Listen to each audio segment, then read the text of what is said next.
Donc, la feuille que vous avez devant les yeux, le troisième et dernier cours qui n'est pas exhaustif, Geinom, comme je l'ai intitulé à Esh Vatikun, on va essayer justement, grâce à deux maîtres, si je puis dire, des dernières générations. Le premier, c'est le Rav Eliyahu Dessler, Mertav Eliyahu, qui était le Mashgiach de la Yeshiva de Ponevitch. Et le second, effectivement, c'est le Rav Kook dans Enaya, qui va nous donner justement des aiguillages sur la compréhension justement de ce Geinom, sur ses implications, sur la réparation, est-il nécessaire, le Geinom, au bout du compte, pour le Ham Israël? Est-il une finalité en soi? Quand on parle effectivement de la souffrance de la Neshama, de la souffrance du corps, des brûlures qui peuvent être inhérentes, comment est-ce qu'on doit le comprendre? Et le Rav Eliyahu Dessler, c'est pour ça que je suis très content de le ramener, parce qu'il a fait un sikoum, il a compilé énormément de choses, des choses qu'on a déjà rencontrées ensemble avec le Ramban, notamment le Sefer Chinuch et le Maharal. J'essaie de ne pas répéter ce qu'on a déjà dit, mais en plus ça, il amène justement ce niveau de compréhension sur ces images qui sont évoquées. Donc voyons ça ensemble, s'il vous plaît. Makor numéro 1, donc Mertav Eliyahu, Matzanu Berabotenu Zal, nous avons trouvé chez les Chachamim, Kama Tsiurim le Geinom, quelques images concernant le Geinom. Mais pourquoi, effectivement, eh bien, les Chachamim vont utiliser des images, nous répond le Rav, Mishum she'iev shar leyado, le'adam beyoto murkav miguf vanefesh, parce qu'encore une fois, il est impossible pour l'homme de cerner ce qu'il dépasse. Si vous vous rappelez, avec le Rambam, quand on a commencé notre étude sur l'introduction au Perek Chelek, on a vu qu'une des problématiques, c'est qu'on essaye de matérialiser une réalité qui est au-delà de l'entendement. Et donc, ou alors on ne la comprend pas du tout, et dans ce cas-là, on ne peut pas y adhérer, on ne peut pas s'y attacher, ou alors le danger, c'est effectivement de la croire comme étant une réalité totalement matérielle, et dans ce cas-là, on fait l'écueil d'abaisser cette réalité. D'accord? L'homme le plus spirituel possible reste au bout du compte une réalité corporelle. Même si encore une fois, c'est la réalité la plus spirituelle soit-elle. Prenons l'exemple le plus célèbre, Moshe Rabbeinu, qui est arrivé au summum, au niveau le plus élevé où un homme peut arriver. Mais il n'empêche que loin de nous, chas v'chaïla, de transformer Moshe en Dieu, comme d'autres l'ont fait, chémissement. D'accord? Il reste, la grandeur de Moshe, c'est que justement, c'est un homme. Et donc, du coup, l'Adam Beyoto Murkav Migouv Anefesh, Litfos et Tsar Anefesh. On ne peut pas saisir la profondeur de la douleur de cette séparation, Anefesh Anifredet Miagouf. Il y a une harmonie. Cette harmonie, au bout du compte, eh bien, elle est brisée. Veisbirulanu Bedimion. Et donc, on va utiliser justement des images pour essayer de nous faire comprendre que chez Bageinom, Koev Mamash la Nefesh. Qu'est-ce que ça veut dire? Que cette dimension de l'âme qui souffre, on ne peut pas le comprendre. Donc, on va utiliser au bout du compte une sémantique pour nous faire saisir en tant qu'homme ce que ça signifie. Kikama Me'asher Avla Srefat Agouf. Il est clair que quand on pense à une brûlure, c'est profondément douloureux. Donc, on va utiliser cette image-là. V, mitztaeret meod, et elle en est becharatata, et donc elle est profondément désolée dans son regret d'un acte qui a été répréhensible, et comprenez bien du coup que, puisqu'on va parler pendant 12 mois de brûler, que la Neshama va souffrir, elle va brûler, qu'est-ce qu'on est en train de dire? Au bout du compte, pendant ces 12 mois, premier mois, on va brûler un doigt, puis deuxième mois, on va brûler autre chose, et puis 3, 4, tout ça, encore une fois, il n'y a plus de doigt, il n'y a plus rien. Mais en fait, c'est entre guillemets, la qualité de la souffrance. Si on a mis sa main sur la flamme, on souffre, mais si le corps entier y passe, c'est une souffrance encore plus grande. Brûler au premier, deuxième, troisième, quatrième degré, 12e degré.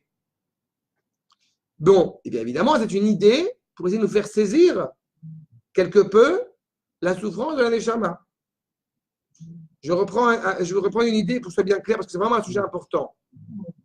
Quand le rabbi de Lubavitch, Zecher Tzadik Livracha, cette filine apparemment de la tête a été retournée, le noir n'était pas sur la tête, eh bien, il apparaît qu'il a jeûné 4 jours. Très bien. Le Gaon de Vilna, apparemment, ça s'est produit, il a jeûné 1 semaine. Quand on raconte ça au commun des mortels, si je puis dire, là, il s'est retourné. Et pour un Talmid Chacham, qui est tellement conscient de la valeur de cette mitzvah, qui, je le rappelle, est une des 3 plus importantes mitzvot données à l'homme, qui exprime le signe d'alliance entre le Créateur et la créature, Shabbat, Brit et Tfilin. Les Tfilin de la tête qui s'est retourné, c'est un drame.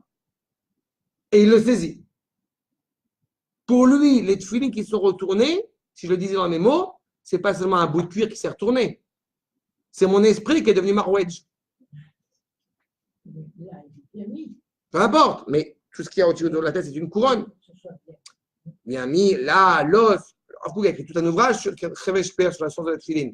Mais c'est à titre d'exemple, pour vous montrer que plus on a une sensibilité à l'égard de la Torah, à l'égard de la mitzvah, ou quelque chose qui ne serait pas exactement comme la tradition le demande, crée une réelle souffrance chez l'homme.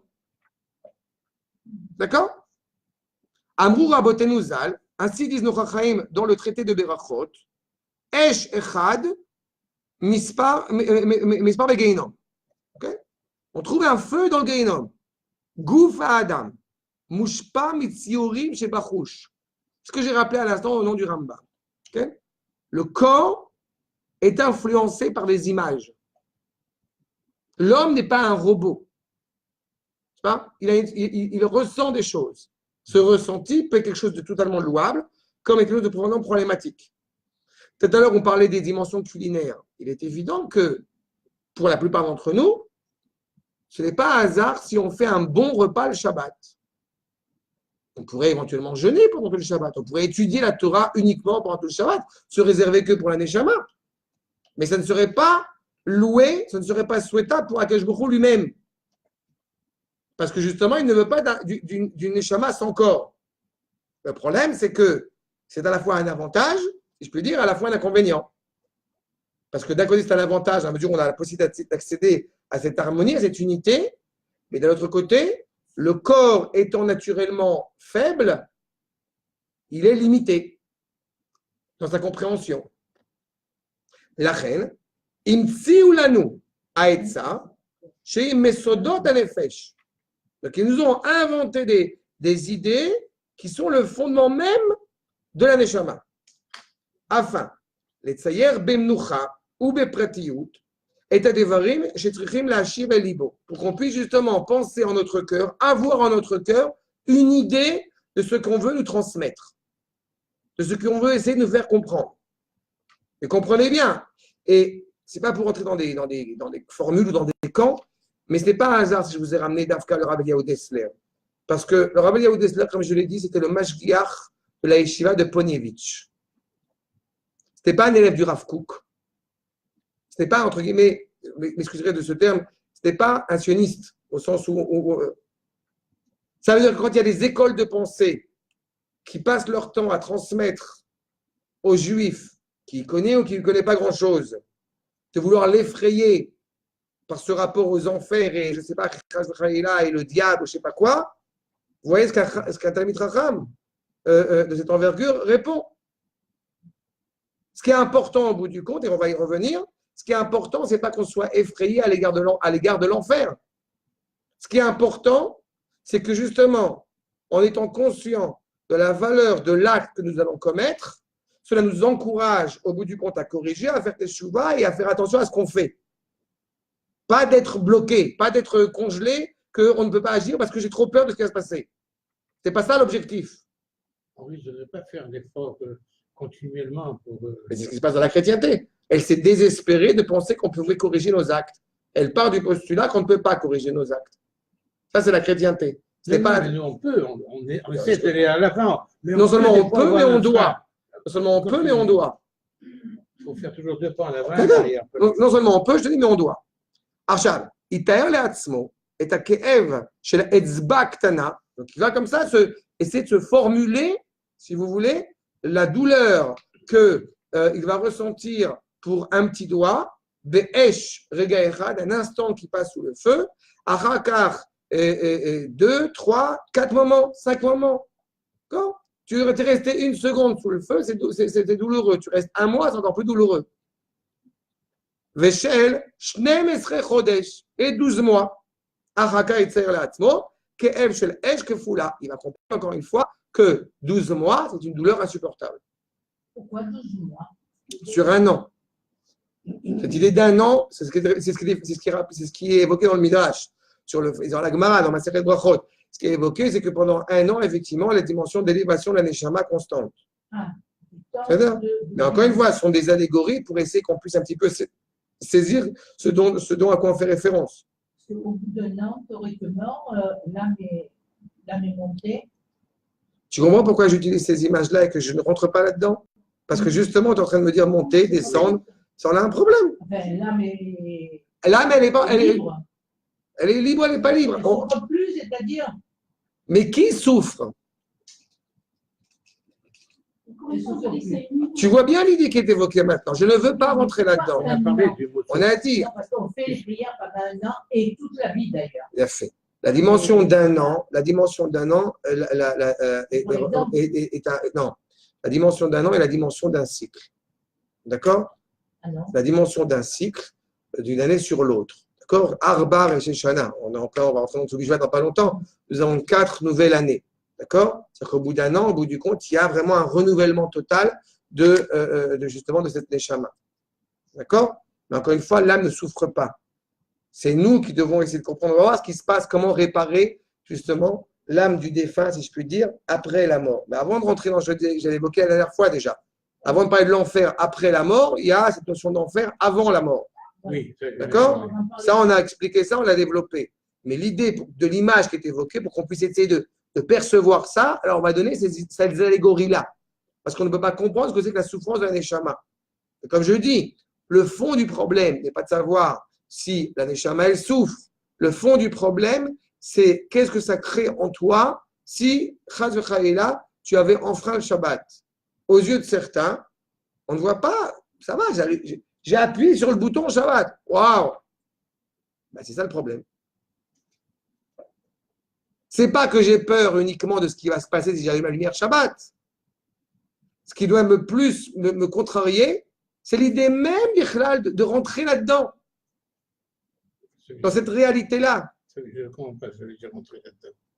De rentrer dans une réalité où je me pose la question, mais il y a un match, il y a Barcelone contre Lens ce Shabbat, comment je vais faire pour mon Shabbat? Rentrer là-dedans, c'est un problème. Vous voyez un peu l'image que j'évoque? Il y a du vécu autour de nous. Quand il y a un accidentel. Alors. Mais non. Mais non, qu'un accidentel, je parle du match. Si tu appuies. Mais non, parce que tu viens Shabbat quand tu appuies sur un bouton. Voilà. C'est ce que j'ai fait. Le moindre acte possible qu'on puisse avoir envie de faire, on a envie de faire Shabbat comme il faut.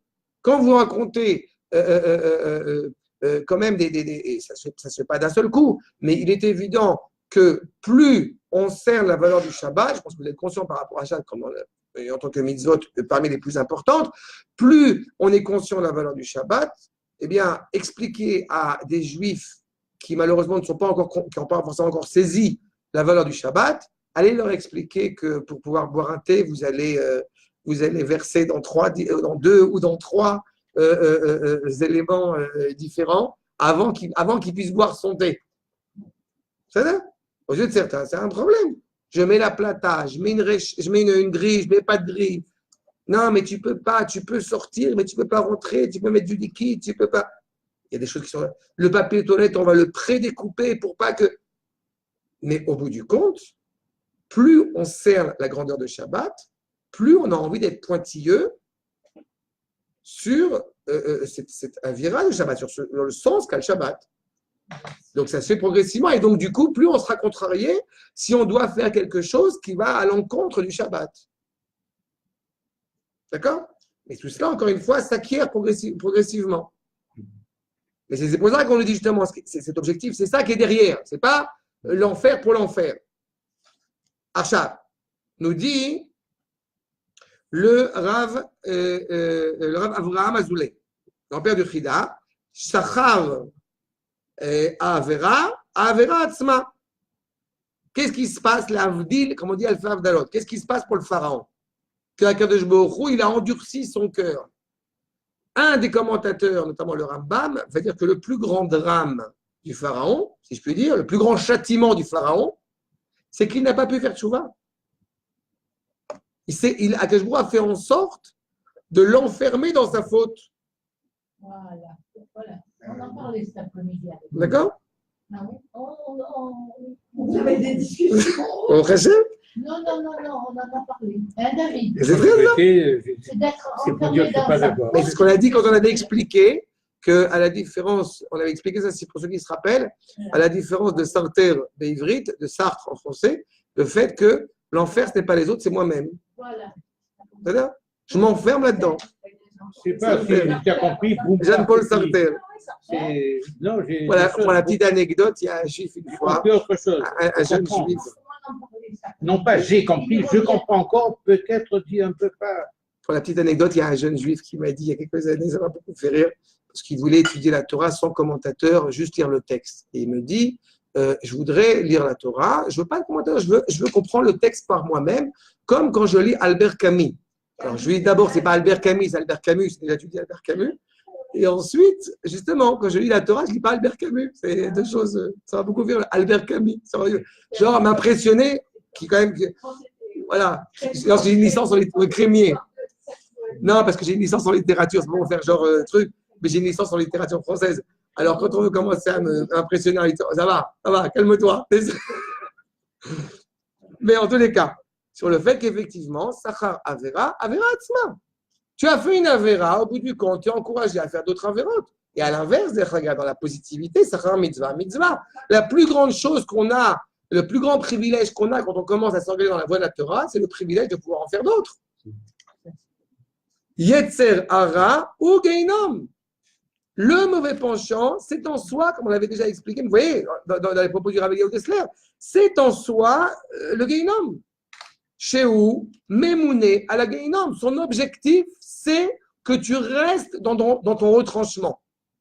C'est l'objectif du Yetzer hara. Qui est Yetzer hara? Yeshbo kochot arbe. Et comme dit la tradition, eh bien, le Yetzer hara, il se renouvelle tous les jours. Il va utiliser tous les moyens possibles pour te faire trébucher. C'est son objectif. Pas, encore une fois, par cruauté, mais pour te mettre au défi, pour voir à quel point tu es relié de manière totalement libre à la vérité et au bien. Absolument exact. D'accord? Et c'est en cela où sa force est surdimensionnée. Et ça m'arrive souvent de le rappeler, même justement à des garçons d'Yeshiva, sur le fait que, parce qu'a priori, on pourrait croire effectivement qu'il n'y a pas d'Yetzer hara. Mais le Yetzer hara, comme on dit, il est vicieux, entre guillemets. Pourquoi? Parce qu'il peut faire en sorte que, eh bien, reste encore un peu étudié au Beth Midrash jusqu'à minuit, 1h, 2h du matin. Et qu'est-ce qui se passe après? On ne se lève pas le matin pour la tfila. C'est du Yetzer hara. Et pourtant, il s'est déguisé en quelque chose qui est a priori de profondément positif.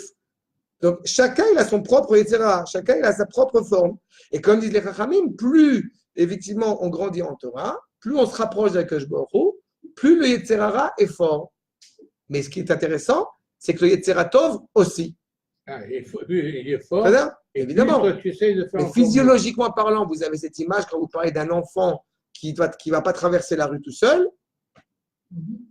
Il va attendre qu'un adulte vienne l'aider à traverser. Et plus il grandit, plus il va traverser la rue tout seul. Donc, du coup, eh bien, la capacité est plus forte. La responsabilité est aussi plus forte. Et le danger, le défi est aussi plus fort. D'accord? Une expression en hébreu, Yeladim ktanim, tsarot ktanot. Yeladim gdolim, tsarot gdolot. Hein? Plus on grandit, plus c'est compliqué. On dit en français ça? Petit souci, grand. Ah, je ne savais pas que c'est en français. J'ai bien aimé cette expression. En tous les cas, M amefatim, ve'em ama'anishim. C'est eux qui vont te tenter pour trébucher, et c'est au bout du compte eux qui vont t'amener un châtiment, mais c'est ce qui te crée par soi-même. Vechen, ainsi dit le gras, le Grach, le Rav Chaim Mivologine, justement dans les Nefesh HaChaim, Sha'achet atzmo ou aonesh. La faute en elle-même est un châtiment. J'aime souvent rappeler les propos du natif, justement, son gendre, le natif de Vologine, dans le début, dans l'introduction du livre Vaïkra, où il dit justement qu'il y a deux teshuvot qu'il faut faire. La première, c'est vis-à-vis de la faute qui nous a fait trébucher. Et la seconde, c'est vis-à-vis de la tristesse que la faute a engrangée. Et c'est très important parce que le problème, c'est qu'en général, quand on a fauté, alors évidemment, avant la faute, on est très content d'aller fauter. Juste après la faute, on est profondément triste et on veut faire tchouva. Le problème, c'est que on est triste d'avoir fauté, mais on a du mal à faire tchouva parce qu'on est triste d'être triste. Et ça peut nous amener, au bout du compte, à rester dans notre retranchement. Vous voyez le problème? Qui je suis pour faire des mitzvot? Regarde tout ce que j'ai fait comme faute. Donc on reste coincé là-bas. Et bien sur ça aussi, il faut faire teshuvah. C'est pour ça qu'il dit Achet ou Aonesh. Le Rabbi Elisha ben Abouya. Achab, Tariag Evarim, Yesh la Nefesh. Vous avez 613 membres au bout du compte au corps humain. Les mecs, on parle des 365 et des 248 mitzvot à faire et à ne pas faire. Yesh shepgam miktsat evar ba'avera. Il y a des fautes, encore une fois, on a blessé un membre. Donc, il faut essayer de réparer ce membre. Parfois, c'est douloureux. D'accord? La gangrène, le halénou, c'est sur la jambe, c'est pas sur tout le corps humain. Parfois, il y a une époque où parfois certaines maladies ou certains fléaux, il fallait pas chaud de couper. Chez Michemont. Enfin, mais donc, il y a différentes problématiques qu'on met en considération. Parfois, il y a une faute qu'on va faire qui va avoir énormément d'implications sur les différents membres du corps. Par exemple, bon, je sais que vous allez en discothèque tous les samedis soirs, donc c'est pas grave. Mais voilà. Toi, Quand un jeune homme va aller en discothèque, alors ses jambes vont au mauvais endroit, ses yeux vont au mauvais endroit, ça crée beaucoup de choses. C'est pas seulement d'écouter que de la musique et d'avoir les oreilles et les tapons qui vont exploser. Il y a plein de choses qui vont entrer en ligne de compte. Bon, bah, c'est un peu ça. On peut faire une faute qui va toucher un membre et qu'on va essayer de corriger. Et parfois, on peut faire une faute qui, a priori, c'est un petit quelque chose et ça va avoir des implications terribles sur tout le reste. Az, miktzadze, kula begeinom, ve'achar nitzal. Ce qui voudrait dire qu'au niveau physiologique, peut-être c'est le pied qui va être au geinom. Et pas tout le corps humain. Veyesh, on a parlé tout à l'heure de 1 an. Ça veut dire quoi? Ça veut dire, comme on l'a dit tout à l'heure avec l'image de la brûlure du petit doigt. Alors, tu as été toute ta vie proche d'Akadosh Baruch Hu, tu étais dans la Torah, et tu as fait une petite erreur. Alors, une petite erreur que seul Akadosh Baruch Hu jugera qu'elle est petite. Donc, cette partie-là, il faut la réparer. Donc, Geinom pour la réparer. Mais pas tout le reste de ton être. D'accord? Sauf que là encore, ça montre bien qu'il n'y a pas de finalité de cruauté. Mais on va revenir dessus, on va insister là-dessus. C'est uniquement en vue, je vais utiliser exprès ce terme, c'est uniquement en vue thérapeutique. Pour être guéri totalement de ce qui t'a empêché d'être pleinement lumineux, d'être pleinement propre devant un Kadosh Baruch Hu. Exactement. C'est exactement ce qui sort de ça. Et parfois, la machine à laver, comme la tâche elle est bien ancrée, ça demande de l'eau de Javel. Un programme fort. Et c'est ce qu'il dit. V'achar nitzal, ve'yesh evar nifgam, ve'kala legamre. Et parfois, comme je disais tout à l'heure, comme la gangrène, ou parfois c'est tellement, le virus est tellement fort qu'il faille couper. Manque une jambe, manque un bras. Mais encore une fois, même ça, malgré la douleur, c'est à vue thérapeutique. N'oubliez pas, petite parenthèse, on n'est pas encore arrivé au prochain sujet du Rambam, qui va, je crois, si je ne dis pas de bêtises, c'est la Triat Hametim, qu'un des sens de la Triat Hametim, donc la résurrection des morts, c'est que même ceux qui étaient effectivement paraplégiques dans leur vie, dans ce monde-ci, à la fin de la fin de la fin de la fin de la fin de la fin des temps, ils ne vont pas revenir paraplégiques. Ils vont revenir, bon, avec tous leurs membres. Ça? Donc, au bout du compte, cette image. Ok, pardon? Exactement. C'est pour ça que même celui, par rapport à l'image que j'évoque ici, du bras qui serait coupé, là, au bout du compte, ça a des fins qu'à la fin des temps, ils reviennent pleinement et entiers. D'accord? Non, dit Triasam Betim, Momo. Je t'en supplie. Quand je dis une image sur le Triatamétim, parce qu'on en parle maintenant, quand on arrivera à Triatamétim, on expliquera aussi Bezrat Hashem Be'arichut. D'accord? Non. Ok? Mais non, pas Bemumo. Justement, le Guénom empêche que ça Bemumo. Mais quand on arrivera à ça, on en parlera. Kemo Becholé Agouf, comme pour la maladie du corps. Sha'arofé Megarer et Abassar Anishrat. Qu'est-ce que fait le médecin? Il gratte la chair qui est, comment ça, qui est, je sais pas le terme, on va dire pourri, mais c'est pas le terme exact. Endommagé, souillé, gratte pour retrouver la. D'accord? Iné. Aesh tuchal et kol alichlouch, voilà que le feu va consumer toute la saleté, toute la souillure. Vetisher à salamandra, kemo shaita. Et va rester la salamandre comme elle était. Donc je sais que vous savez exactement ce que c'est quoi la salamandre, parce que c'est un terme kabbalistique. C'est pour ça que je vous ai adjoint oui, en bas, vous avez cette petite référence que je vous ai mis. Min tzav, anutzar mi be'irat esh bemakom echad, bemeshech sheva shanim temimot. Alors on dit, ça ressemble à une tortue. D'accord? L'image qui est évoquée ici dans le traité de Chagiga. Alors évidemment, ce sont des images, en plein dans la Kabbalah, c'est pas. Et pourquoi la tortue? C'est quelque chose qui est quand même relativement compact, qui est relativement lent, qui est là au bout du compte, qui reste incrusté pendant 7 ans jusqu'à d'être libéré totalement. Mais ça ne s'arrête pas là. Como Sheaïta, comme elle était. Regardez le Midrash que je vous ai adjoint, Makor numéro 2, va en bas, le Midrash Tanchuma. Briot agedelot be'or, ve'ein gedelot be'avir. C'est, au bout du compte, des créatures qui grandissent dans la lumière, et elles ne grandissent pas dans l'air. Ce ne sont pas des. Justement, pourquoi or et avir? D'ailleurs, d'abord, au niveau sémantique, c'est un peu le même terme, mais quand on parle de avir, on parle de la réalité du monde dans lequel nous vivons. Quand on dit que ce sont des créatures qui grandissent à la lumière, c'est-à-dire des créatures qui grandissent à la lumière divine, qui sont reliées directement à la lumière divine, justement. Ve'eizozu salamandra, c'est quoi la salamandre? Keitzad, azegegin ose et asruchit, keshe'en mesikin et akivshan. Comment est-ce que le vitrier produit la vitre? C'est par chauffement du sable. Il y a une transformation du sable pour devenir quelque chose de transparent. Pendant 7 jours, nous dit le Midrash, Shiva Yamim, Vesheva Lelot Retsufin. Il va brûler le sable, ça va être une transformation du sable pour l'amener au vert, pour amener quelque chose de transparent. C'est-à-dire? Eh bien, la salamandre, c'est un petit peu ça. C'est qu'au bout du compte, c'est on va purifier le sable pour trouver l'essence, pour trouver la quintessence. La salamandre, elle existe à la lumière. On la voit grâce à la lumière. Donc, plus on est éclairé par la lumière d'Akadosh Baruch Hu, plus on va pouvoir observer, entre guillemets, cette créature.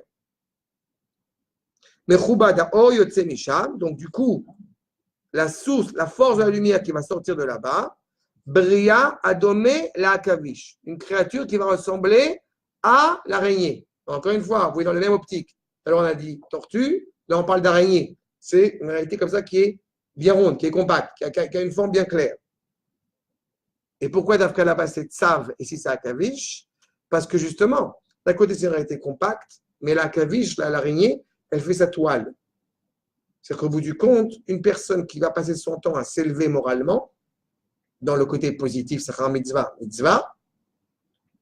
eh bien, ce bien va se développer autour de lui, comme la toile d'araignée à l'inverse. Alors que celui qui est profondément mauvais tout au long de sa vie, eh bien, et à tel point, on l'a vu, à tel point mauvais qu'on est obligé de couper la jambe, alors il va rester quelque chose de profondément problématique en lui. Ceux qui sont, et il n'y en a pas, la vérité, c'est mon grand bonheur, ma connaissance, peut-être à 0,05%, Mais on va voir tout à l'heure par rapport au peuple juif, mais disons que celui qui a passé toute sa vie à être profondément méchant à l'égard de l'âme Israël, eh bien, certains racontent que, en tout cas les premiers temps de la résurrection des morts, il va se réveiller pour mourir aussitôt. Voilà ce que tu as loupé. Le tsar qui s'accroche à lui.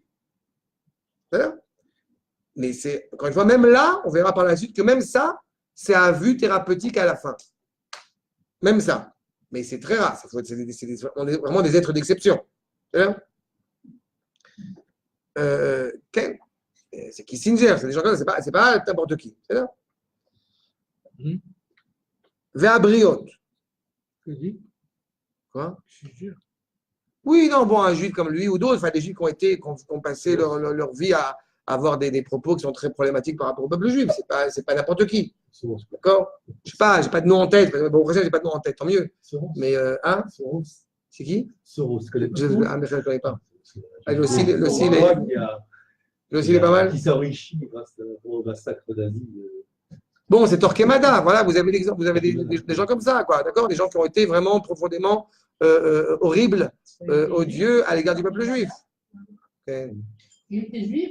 On pense que oui. Il était rien du tout, ouais. Le mari d'Isabelle était juif. Oui, ça, je sais. Ferdinando. Isabelle, la reine, Ferdinand. la reine de Angleterre. Marchema, d'Espagne. Mais le Torquemada, je ne sais pas. Torquemada, il était fils de Conversos. Fils de Conversos.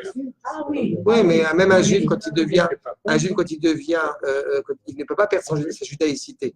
Il n'était pas cardinal. S'il avait été cardinal, c'est encore un autre problème. D'accord, cardinal de Paris, c'est encore un autre problème. Mais Torquemada, il était peut-être conversos, mais il a fait des choses qui étaient horribles. Bon, les Ziknei Israël, comment ils sont Ziknei Israël dans la paracha avec les comme m'a demandé cette semaine. Comment est-ce que Moshe Rabbeinu il a vu les Ziknei Israël? Et on sait que un des sens des Ziknei Israël, c'était pas des vieux, c'était des gens qui étaient d'abord les Chachamim. Mais comment ils ont pu devenir Chachamim? Parce qu'ils ont dit, au bout du compte, aux Égyptiens, frappe-moi, mais je ne touche pas un juif. Ils ont pris sur eux de recevoir les coups plutôt que notre peuple reçoive les coups. C'est intéressant par rapport à un Chacham Israël quand il est investi par un amour du peuple juif. À tel point qu'il est prêt, donne-moi les coups, moi, mais je ne touche pas un cheveu d'âme Israël. C'est ce qu'il a dit Moshe aussi. נכון? מכנינה מספרך, נכון? עכשיו, הבריות קוראים אותה סלמנדרה, אדם סח ידו מדמה או אחד מאיבריו. C'est qu'au bout du compte, eh bien, l'homme, c'est ce qu'on dit, il donne la suite. Ein haor sholtot beoto makom. C'est un endroit, Sav, Akavish, un endroit qui est le plus assombri au possible. Il y a toujours un endroit, c'est quand même, pour ça que j'ai dit que c'est tellement rare, bon, Hachem, il n'y a pas, je veux le penser, il n'y a pas un seul juif sur terre qui est totalement noir. Pas noir, pas café au lait, mais qui est noir au sens qui est totalement dépourvu de quelque chose de bien. Voilà.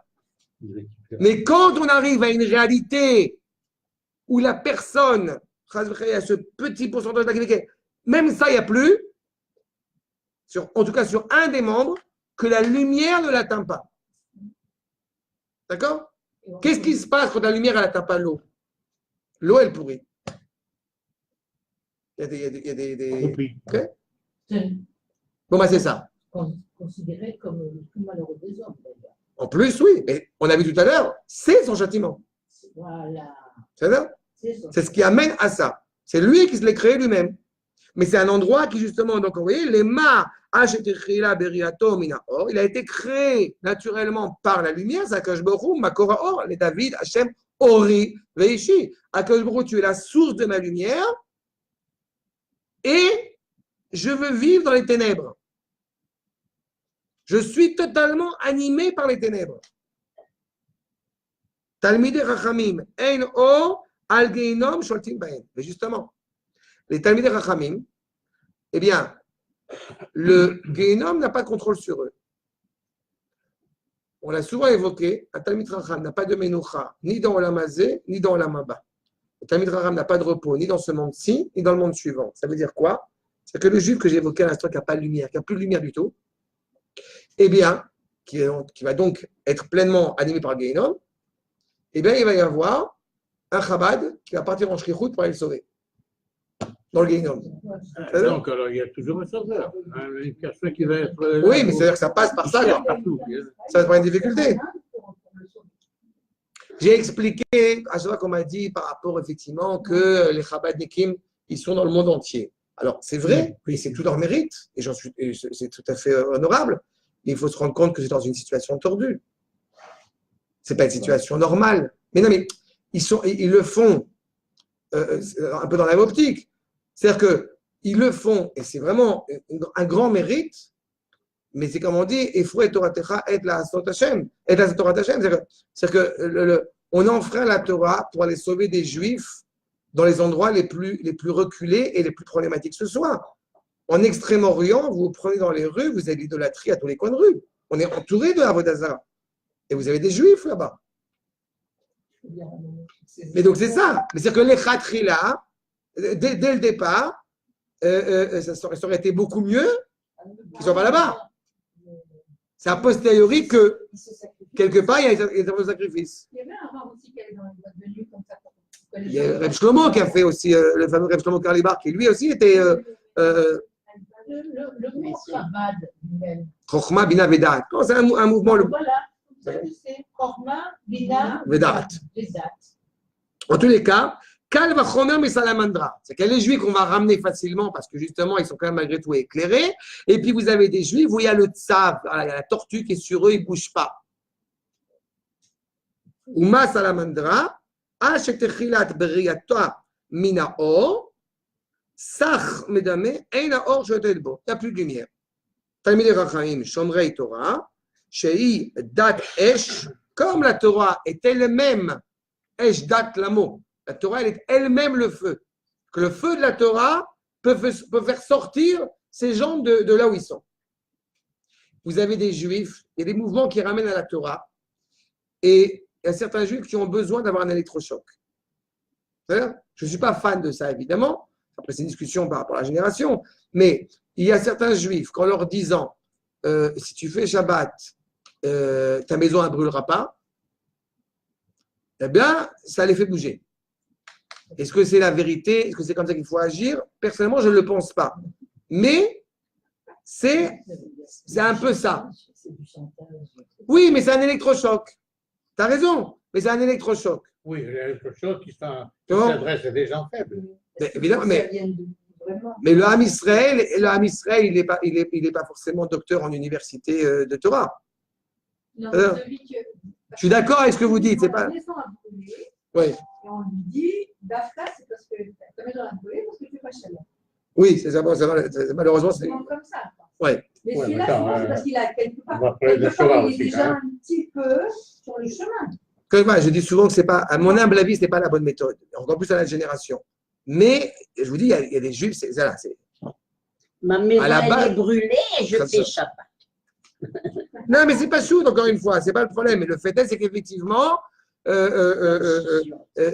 est clair que c'est pas un feu qui doit consumer le feu du Talmid Chacham, le feu de la Torah. C'est un feu qui doit réchauffer le cœur. C'est un feu qui va justement sortir ce juif. Mais parfois, il y a besoin de manière forte, de faire sortir le juif dans le Gehinnom dans lequel il s'est enfermé. L'homme à Beit Yaakov, Esh Lachat Kama Vechama, Lechach Ne'amar, Magadlou Ma'amasecha Hashem. Encore une fois, il est clair que l'objectif, c'est justement qu'au Beit Yaakov, à la maison d'Israël, qu'il arrive à cette compréhension, combien sont grands tes actes à Kadosh Baruch Hu. C'est vraiment justement une démarche de la Emouna. Mais comme je vous dis, vous avez des Juifs qui sont partis en Extrême-Orient et que s'il n'y a pas un centre Chabad qui va essayer de les ramener à Pessah ou de faire quelque chose, ils sont totalement perdus au bout du monde et surtout au bout de tout. Okay? Il vaut mieux ne pas aller en Asie, même si on sait qu'il y a un maître Chabad pour nous y accueillir.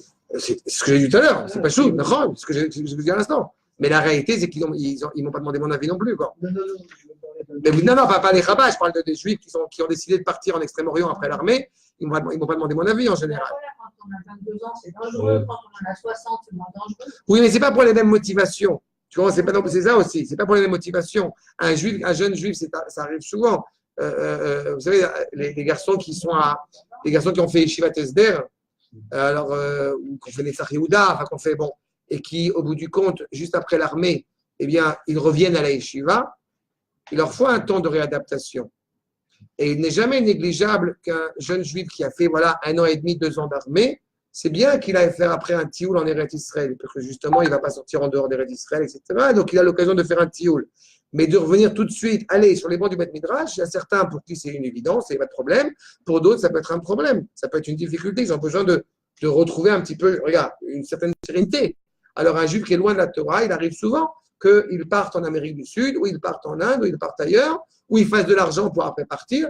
Mais il y a parfois aussi des choses sur lesquelles il a été confronté à l'armée, qu'il a envie un petit peu de changer d'air et de changer d'avis pour ça. Chacun, encore une fois, en fonction de son bagage qu'il a. Mais il est certain que le risque, c'est qu'il s'engage, c'est qu'il s'enferme là-bas. En fait, je connais le cas de quelqu'un d'un âge mûr, par exemple, qui se dirait je ne connais pas cette partie du monde. Ce serait bien. Bon, mais ça, oui. Bon, ça, on a déjà évoqué la problématique. Birshut Arabalatar Sania. Mais on a déjà évoqué la problématique sur le fait qu'effectivement, selon nos maîtres, à la base, on n'est pas censé sortir d'Eretz Israël tout court. C'est-à-dire, donc ni en Asie, ni en Amérique, ni à. J'en connais qui sont dans l'arrière. Oui, à moins que ça soit évidemment dans ce qu'on appelle le Dvar Mitzvah. Mais ce n'est pas du tout évident. Ce n'est pas du tout évident, même au niveau en tant que juif. Ce n'est pas du tout évident à gérer. Mais évidemment, il y a shlichut de mitzvah, et les Chabad, évidemment, font une mitzvah. Et même quand on va sortir pour aller célébrer des juifs en Eretz Israël, la Torah, cela est tout à fait louable. C'est ça? Tov. Archa. En tous les cas, ça nous donne vraiment une idée de ce qu'est un petit peu, enfin, en tout cas, une idée de ce que c'est que la salamandra. Vous voyez, ligne 12, reprenons.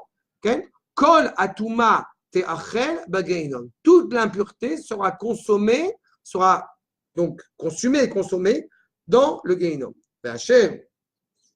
Yesher Bari, Itse Mia Geinom. Est-ce qu'il y a encore une fois une partie saine? Elle va sortir du Geinom.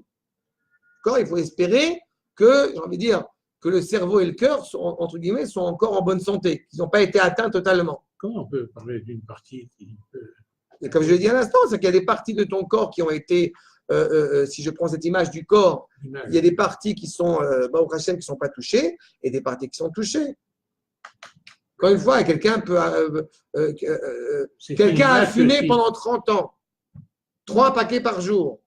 Et on peut penser que ses poumons, ils ne sont pas dans un état génial. C'est difficile. Donc, les membres sont comme ça, d'autres sont peut-être mieux. Mais on sait très bien les implications de la cigarette, à titre d'exemple de ça. Mais reprenez ça, au niveau spirituel, ça va un peu dans la même optique.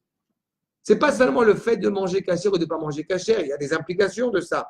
Mais ce n'est pas seulement le fait de faire ça, c'est que ça aura des implications dans ma manière de penser, dans ma manière d'être. C'est pas ? On mange des animaux qui ne sont pas cruels, donc on est moins cruel, alors que celui qui passe son temps à manger des animaux qui mangent des cadavres, qui mange des animaux qui sont cruels, eh bien, ça va influencer sur sa manière d'être, dans tout son être. Et quand il est tellement habitué à aller dans une telle direction, c'est beaucoup plus difficile et beaucoup plus complexe de changer la donne.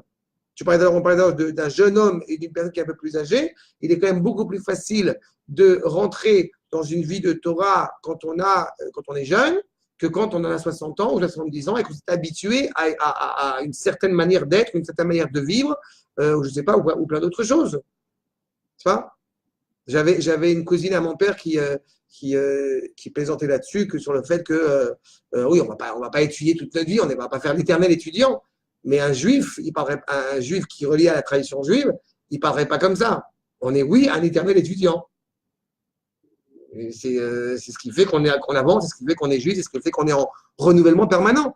Mais quand on s'est tellement habitué à cette idée qui est passée par rapport à la Torah, on trouve beaucoup en Israël des gens qui ont un certain âge et qui continuent à aller à la fac, qui veulent reprendre des diplômes, et je crois que ça se fait aussi en Amérique. Et c'est quelque chose qui est vraiment qu'on voit beaucoup en Israël. À mon sens, on le voit beaucoup moins d'ailleurs en France ou ailleurs. On le voit. qui venait fait. Donc ça se fait, voilà. Donc il y a des. Ils ont fini en licence de géographie. Ils ont voulu faire Voilà, comment donc ça se fait, voilà, je suis très content de l'entendre.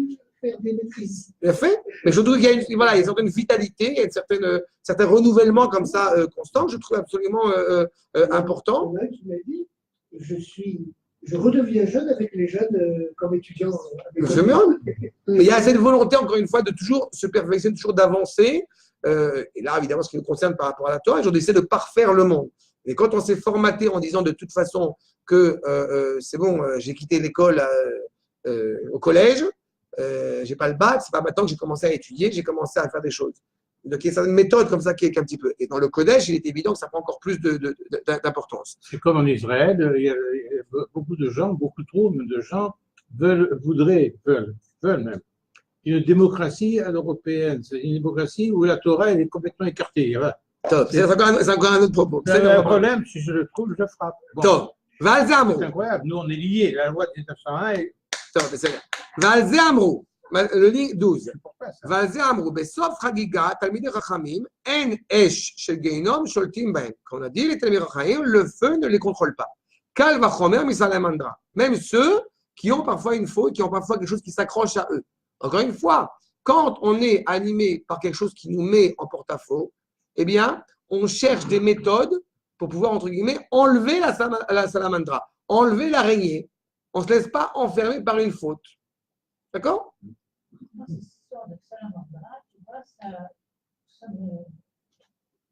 On est. Parce que salamandra, pour moi, la salamandre, ça a deux sens. La salamandre, d'abord, c'est un lézard, un peu large, comme ça, une grosse poitrine. Alors? Il y a salade dedans. Et il y a la salamandre qui est aussi un réceptacle pour faire du feu. Tout ça est très sympathique. Il y a ce qu'on appelle la salamandre. Il est clair que de toute façon, Mona,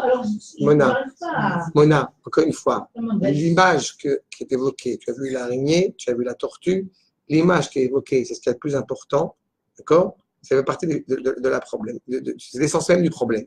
Quand on parle en français sur ces notions-là, on les rend matière. La langue française étant une langue d'idolâtrie, donc quand on parle en français, eh bien, on ne peut pas évoquer le Kodesh à sa fidélité la plus précise. L'hébreu est une langue qui naturellement vient du haut et qui s'exprime aussi à partir du bas. D'accord? C'est-à-dire qu'il s'exprime aussi dans la langue, dans le quotidien, dans la dimension matière. Alors, dans la lettre. Alors que le français est exactement à l'inverse. Le français est d'abord une langue matière, une langue physique. C'est une influence du grec et du latin. Elle est d'abord physique et on essaye de lui donner une dimension abstraite. Mais quand on dit abstrait, encore une fois, il y a le problème du français, on a déjà un problème. Parce que quand on dit abstrait, c'est coupé du monde. Alors que l'hébreu, justement, c'est la langue de l'unité. Ça veut dire, ce que je veux dire par là, c'est que quand on voit l'image ici de la tortue, l'image qui nous est évoquée, c'est une image, justement, d'ataraxie au sens négatif du terme. Une image immobile, de quelque chose dans lequel l'homme s'est enfermé. Alors, quand tu parles de lézard, ou quand tu parles de feu, ou quand tu parles ce que tu veux, peu importe quelle image tu vas lui donner. Tu as déjà une image dans la tête. Cette image me pose problème. On ne commence pas par l'image. On commence par qu'est-ce qu'Akadosh Baruch Hu veut nous dire en nous disant salamandre. Et donc, c'est pour ça que j'ai pris l'image que nous dit Rachamim, l'image de la tortue ou l'image de l'araignée, comme étant une dimension qui est justement une sorte de tache qui reste incrustée, qui est lourde, mais qui est bien précise. Peut-être, dans l'image, je continue mon allégorie, dans différentes parties du corps, qu'il nous faut essayer de nous libérer. Mais parfois, on est tellement esclave de ces mots MAUX qu'on finit par croire que ça s'est développé dans tout mon être et que je ne peux pas m'en libérer. D'accord? Oui, quand tu parles de tâches, en fait, comme entendu, tu disais, c'est comme une tumeur. Oui, oui, tout à fait. Un kyste. D'accord. Mais ce kyste-là, on s'est tellement habitué à l'avoir qu'on a fini par croire qu'il faisait partie de notre être, voilà. Et que seuls les Talmidei Chachamim, justement, vont réussir, qu'eux ne sont pas atteints par cette tumeur, et bien seuls eux vont réussir à nous faire comprendre qu'on peut se libérer de cette tumeur, qu'on peut au bout du compte être éclairé, qu'on peut au bout du compte retrouver le sens premier, le sens authentique, le sens originel. Bon, du salamandre, comme on dirait. Oui, mais c'est un terme que les Mekoubalim utilisent. Donc, c'est dans ce sens-là où on va le comprendre. D'accord? D'où le symbole médiéval, la salamandre, c'est quelque chose qui ne brûle pas. Qui ne brûle jamais. Comme cette tumeur de D'accord. Et l'image du lézard, entre parenthèses, elle va dans la même optique de cette idée, effectivement, on peut trouver encore cette sable. Donc, on peut trouver cette image-là aussi, sur cette idée qu'effectivement, d'une image qui, au bout du compte, elle se développe, elle monte, comme l'araignée dont on parlait tout à l'heure. C'est-à-dire qu'au bout du compte, encore une fois, c'est ce qui arrive quand la personne va vous dire écoute, moi, je suis en colère, je suis colérique, mon père était colérique, mon grand-père était colérique, donc je suis colérique. D'accord? Mais quand on arrive là, c'est très compliqué. Alors que justement, un Talmid Chacham n'est pas forcément quelqu'un uniquement qui ne faute pas, mais c'est surtout et avant tout quelqu'un qui dit là, j'ai un problème, là, j'ai une erreur, je souhaite la corriger. Alors, a priori, on pourrait croire que, c'est ce qui est très à la mode, je vais la corriger, le coaching, je vais la corriger parce que je ne me sens pas bien avec elle. Mais non, quand on veut corriger quelque chose, ça va à un niveau beaucoup plus élevé que cela. Je ne peux pas être complètement fidèle, cohérent avec la parole d'Akadosh Baruch Hu, et ça me gêne terriblement. Donc, je cherche à corriger cette chose pour pouvoir être réellement authentique, éclairé, encore une fois, l'image de la lumière qui est infinie, devant Akadosh Baruch Hu. D'accord? Mais si quelque chose, je veux le corriger, parce que ça m'embête, c'est bon la signe. même chose. Eh bien, c'est bon signe, c'est ça. Archa, ça va, on peut avancer? C'est ça?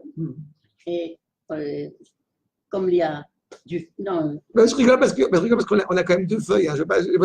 J'essaie de faire le plus. J'avais 5 feuilles. J'avais 5 feuilles de mes coraux. J'ai dit, je ne vais pas avoir le temps à faire.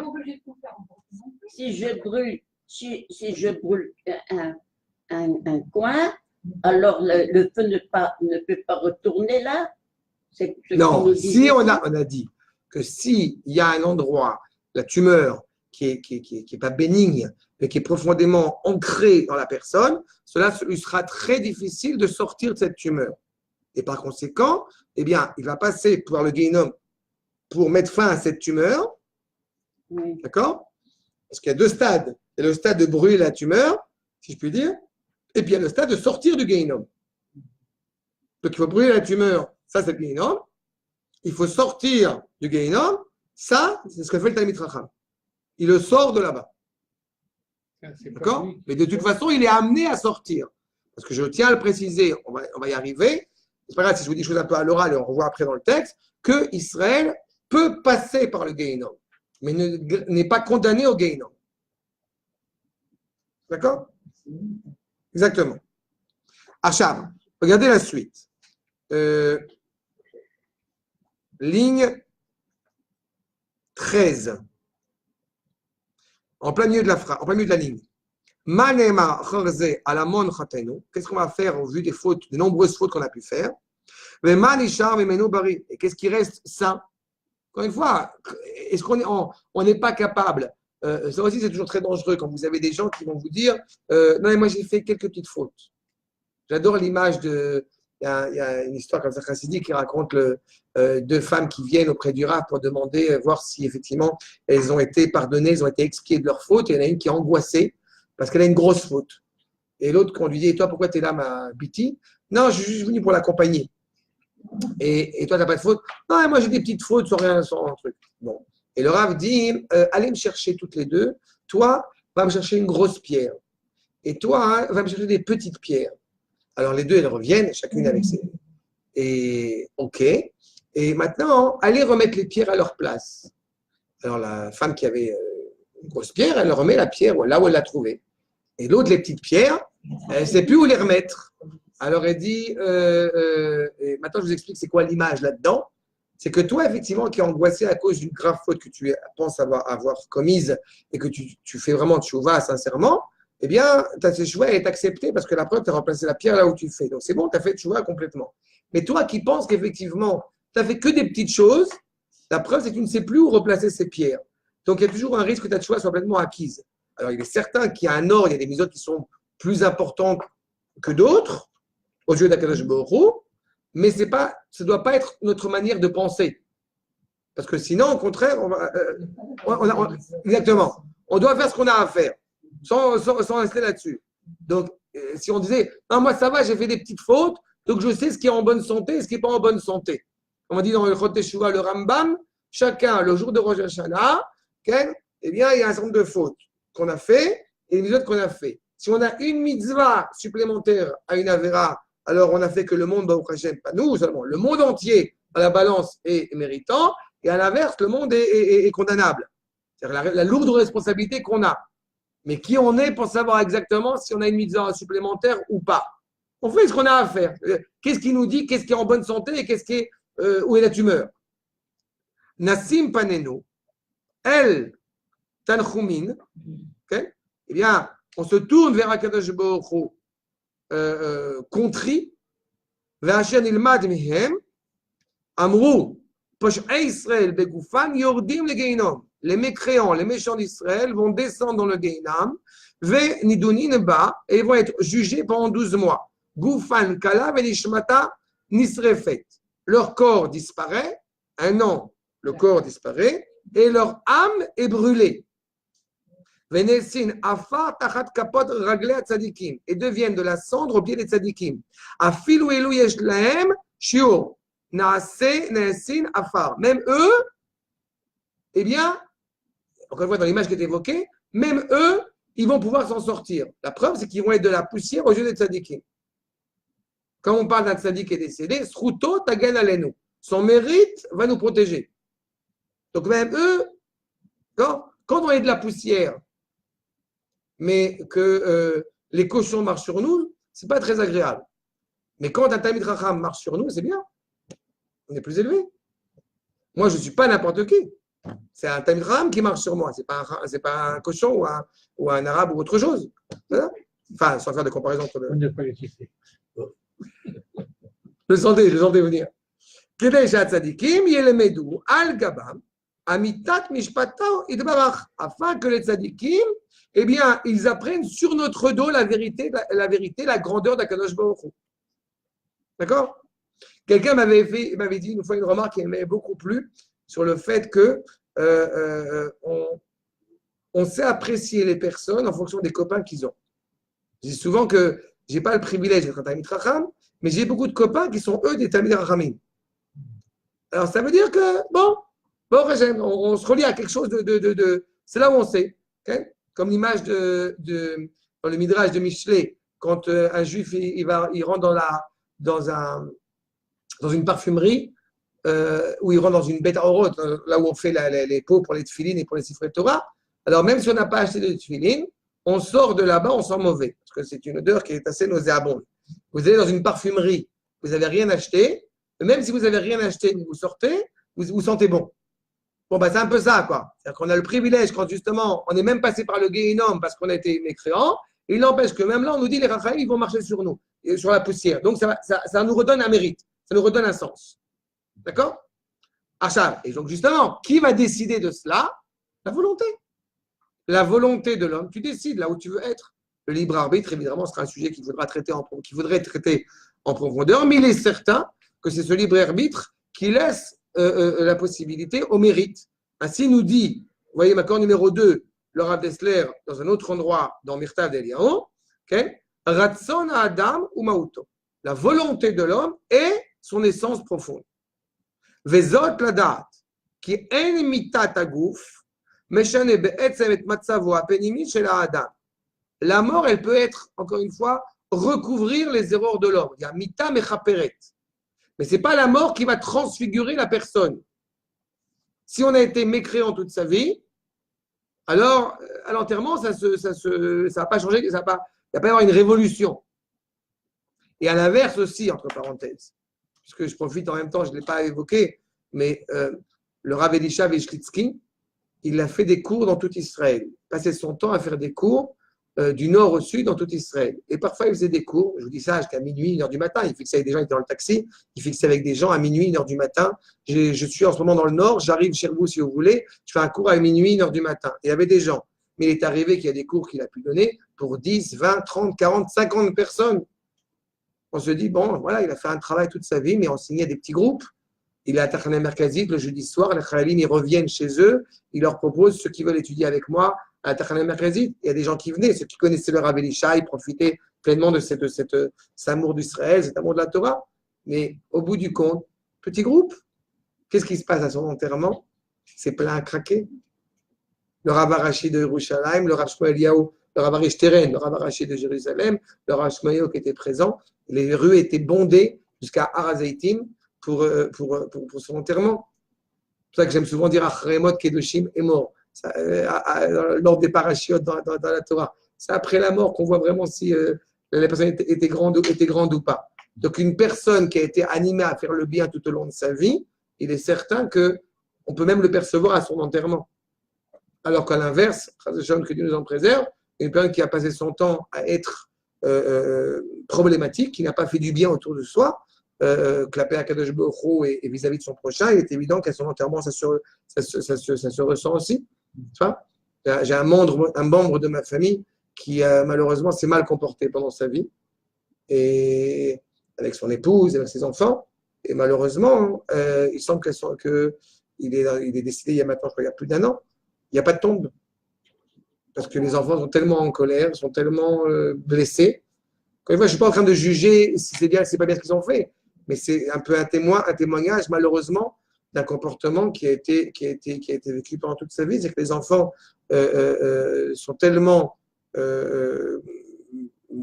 attristés du comportement qu'il y a pu avoir, qu'ils n'ont même pas pensé, qu'ils n'ont même pas jugé bon de payer pour qu'il puisse avoir une sépulture respectable. Donc, c'est vraiment, voilà, c'est l'illustration, c'est l'image de parfois que Dieu nous en préserve de choses que l'homme a pu faire. C'est ça? Encore une fois, je sais que c'est douloureux ce que je viens maintenant, c'est terrible ce que je viens maintenant. Mais ça vous montre encore une fois, en guise de témoignage, parfois, ce que le comportement qu'on a pu avoir. C'est ce qu'il a, exactement. Donc, c'est pour ça, c'est ce qu'il nous dit. Okay? Le gouffre péchané, ça ne change pas grand-chose. Aracha, le méchant, chez Bechaye Avalo, Ayadavek Badimion, le méchant qui toute sa vie était attaché, encore une fois, à cette dimension imaginaire, Isher Davou Klo, Gang chez Ipared Megoufo, ça va lui rester collé, même quand il va mourir, même quand la Neshama va se séparer de son corps. Donc, vous comprenez en cela que l'image qui est évoquée ici, c'est que la Neshama qui souhaite servir à Kadosh Baruch Hu et qui pendant toute sa vie, le corps a empêché cette Neshama de servir à Kadosh Baruch Hu par son comportement. Donc, la Neshama, quelque part, elle souffre. D'accord? Dans cette même idée, j'ai rencontré, il y a quelques années de cela, un homme qui était marié, qui a divorcé, qui a fait le tour du monde. Sa volonté dans sa vie, c'était de faire le tour du monde. Pas d'éducation pour les enfants, pas de mariage, pas de femme, rien. Je fais le tour du monde. Et je le rencontre, il m'a raconté sa vie, je le rencontre, il avait plus de 60 ans, il n'a pas vu son fils grandir, il n'a pas construit de foyer, et il dit, je me rends compte que j'ai fait une erreur. C'est bien, mais j'ai envie d'encourager mon fils à faire la même chose. Mais s'il comprend qu'il a fait une erreur, il veut continuer. Toute sa vie, c'est ça, sa vie. Sa vie, c'est une suite d'événements émouvants, qu'est-ce qu'ils ont pu être, quel que soit l'événement qui a pu être, et c'est une douleur terrible. Il a l'impression, je ne peux pas être autre chose que ce que j'ai construit tout au long de ma vie. La teshuva, elle est entamée, puisqu'il se rend compte qu'il a fait une erreur, mais elle n'est pas totalement accomplie, puisqu'il veut que son fils fasse la même chose. Bien sûr, c'est contradictoire, mais c'est une douleur terrible. C'est ce qu'on est en train d'évoquer maintenant. Vous voyez qu'on n'est pas en train de parler d'enfer après la mort. On est en train d'évoquer une réalité dans laquelle, une sorte de carcan dans lequel l'homme s'est enfermé. Alors la Neshama, elle souffre de ça. Évidemment qu'elle souffre de cela. Même comme il est mort, elle est mais il n'y en a pas beaucoup quand même. Enfin, à mon sens, pour en arriver là, il y en a. Il y en a. Bien sûr qu'il y en a. Malheureusement, il y en a. Parce que souvent, ils se rattrapent. Et quand ils ne peuvent pas comprendre qu'ils ont fait une grande... David, c'est ça, je crois que c'est une hécatombe qui existe autour de nous. Il n'y a pas moyen de faire marche arrière. C'est le sentiment qui... Voilà. Non. où ils ont des enfants qui sont en deuil. C'est très délicat. C'est très délicat. Ils sont enfermés. C'est très délicat. Et encore une fois, et vraiment, je dis ça sans du tout sans orgueil ni sans mépris, on se rend bien compte qu'on a le privilège, que notre cours qu'on fait tous ensemble là, chacun il vient avec son bagage et chacun au bout du compte a un bagage qui est fait. Et quelque part, si on arrive ensemble, eh bien, du bagage que l'on a à avancer un peu plus, à faire un pas supplémentaire, eh bien, au bout du compte, c'est ce qu'on appelle en hébreu les aker et taneshama. On a ce privilège de pouvoir aussi s'élever, aller un pas en plus, un pas supplémentaire pour se rapprocher un peu plus d'Akadosh Baruch Hu, et ce qui procure un bien immense, on veut dire, à la neshama. C'est tant mieux si on arrive à ça ensemble.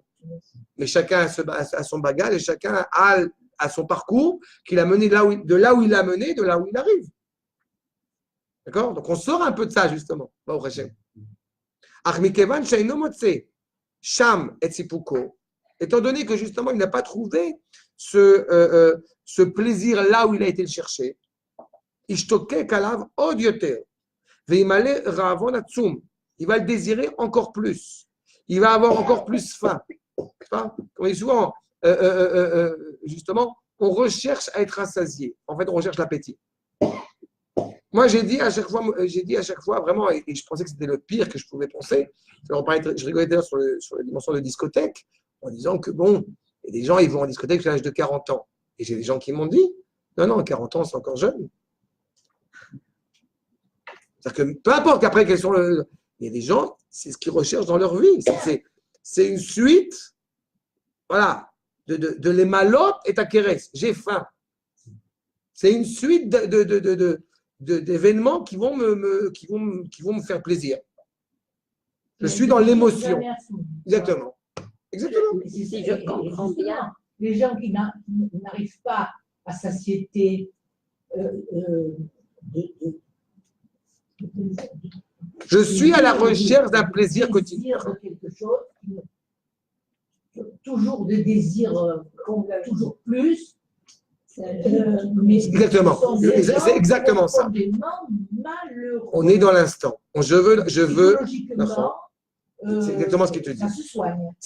S'il est conscient, s'il va voir le médecin. C'est exactement ça. C'est exactement ça. Regarde, c'est exactement ça. Regardez la suite. Ve'ravon ze idarfam afilu le'achar motam lechapes et ha'ta'avot mikatse ha'olam va'ad katseo. Même après la mort, il va continuer, entre guillemets, à rechercher cette pulsion, à rechercher cette, voilà, il va être prêt à investir, entre guillemets, énormément de force.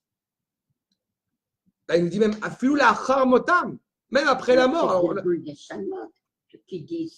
c'est-à-dire qu'au bout du compte, c'est-à-dire, je n'ai pas évoqué Gilgul Neshama, mais tu as raison. Ça peut se traduire par le Gilgul Neshama, ça peut se traduire par une sorte, encore une fois, d'enfermement dedans. On ne peut pas dire aussi Dibouk qui rentre dans quelque chose. Dibouk, c'est encore autre chose. Dibouk, qui dit non, voilà. Non, il n'a pas dit Dibouk. Il n'a pas dit Dibouk. Chana, il n'a pas dit Dibouk. Je t'en prie, je t'en supplie. Chana, on va pas. J'ai déjà dit. Chana.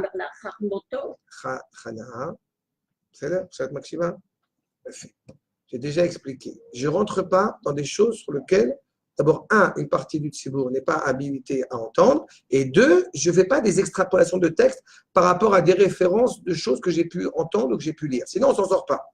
J'essaie de rester très mémoukat sur ce que je dis. Donc, non, parce que je vais comprendre pourquoi il dit Chana, Tetsuyan, Astakshimi, je viens de le dire à l'instant. Il y a une première dimension au niveau du pshat qui est claire. C'est que comme la Neshama, malheureusement, elle a souffert et qu'elle n'a pas été habilitée à pouvoir servir et pouvoir révéler à Akadosh Baruch Hu dans la réalité du monde dans lequel elle vit, dans ce monde-ci, c'est-à-dire que même après la mort, justement, ce que tu évoquais tout à l'heure, Mona, sur cette dimension, justement, d'élévation constante, pour essayer, au bout du compte, quelque part, de permettre à cette Neshama de continuer à s'élever dans les meilleures dispositions possibles. Mais il est clair que on construit sa mort, entre guillemets, en fonction de la vie qu'on a menée. D'accord? Et c'est la même chose, entre parenthèses, tu évoquais la dimension des retraités. C'est un petit peu la même chose. la retraite, parfois ils disent les gens, il est retraité, il est très angoissé parce qu'il va être retraité. Mais c'est aussi relié à la vie que la personne a menée. Et ce n'est pas du tout un reproche, ce n'est pas du tout un mépris. Les gens qui ont travaillé, je ne sais pas, dans les marchés toute leur vie, donc un travail parfois physique éreintant, eh bien, ils auront du mal à trouver une satisfaction dans leur retraite, ou en tout cas trouver une certaine sérénité dans leur retraite, parce qu'ils ont travaillé durement toute leur vie dans ce cadre-là. Celui qui a été habitué à lire toute sa vie, il sera encore plus content quand il est à la retraite, parce qu'il aura plus de temps pour lire. Par exemple. Vous voyez un peu l'idée qui est évoquée. Il a fait la salle de sport, s'il a toujours été très physique. Oui, dans la mesure où il... Bon, d'accord. Donc, la recherche de pulsion constante, elle peut être là.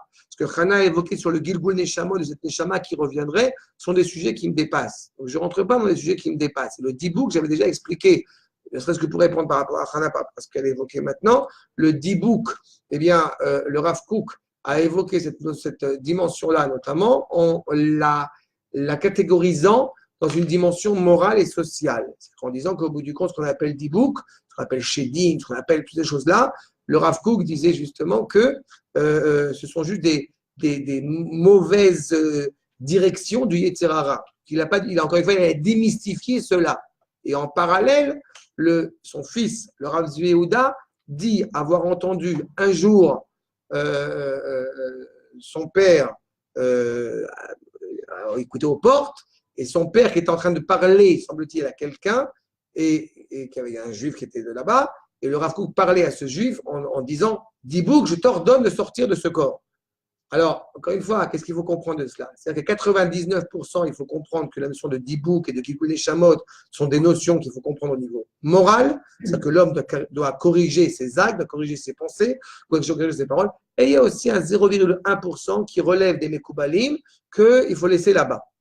D'accord? J'aime souvent rappeler, quand le Maharal a construit un golem, eh bien, il y a une vraie discussion, est-ce que c'était vrai ou c'est pas vrai? Et pourquoi est-ce qu'on se demande si c'est vrai ou c'est pas vrai? Parce qu'il n'y a pas une seule source écrite où on voit que le Maharal parle du golem.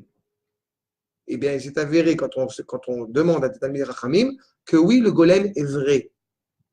Mais, et on en parle déjà dans la Gemara, dans le traité de Sanhedrin, oui, c'est vrai, mais il n'empêche qu'on n'en parle pas. Donc, il faut laisser là-bas. D'accord? Il faut laisser les choses que, voilà. Il n'y a pas de tabou dans notre vie. C'est pas une question de tabou, c'est une question de capacité intellectuelle à entendre certaines choses. C'est ça la difficulté. Le tabou, c'est vrai que ça n'existe pas, mais j'ai envie de dire, dans une autre ordre de vue qui suit un peu la même directive, il n'y a pas de tabou, et pourtant, je n'ai pas encore expliqué à mes enfants les lois sur la Tarata Mishpacha.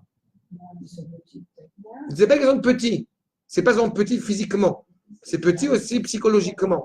On n'a pas de problème, on n'a pas de tabou. Donc, j'ai pas de gêne à expliquer à mes enfants ce que c'est qu'un garçon, ce que c'est qu'une fille, et que l'enfant sort de la matrice. J'ai aucun problème à expliquer ça. Je dis simplement qu'il y a des choses qui ne sont pas encore habilitées à entendre.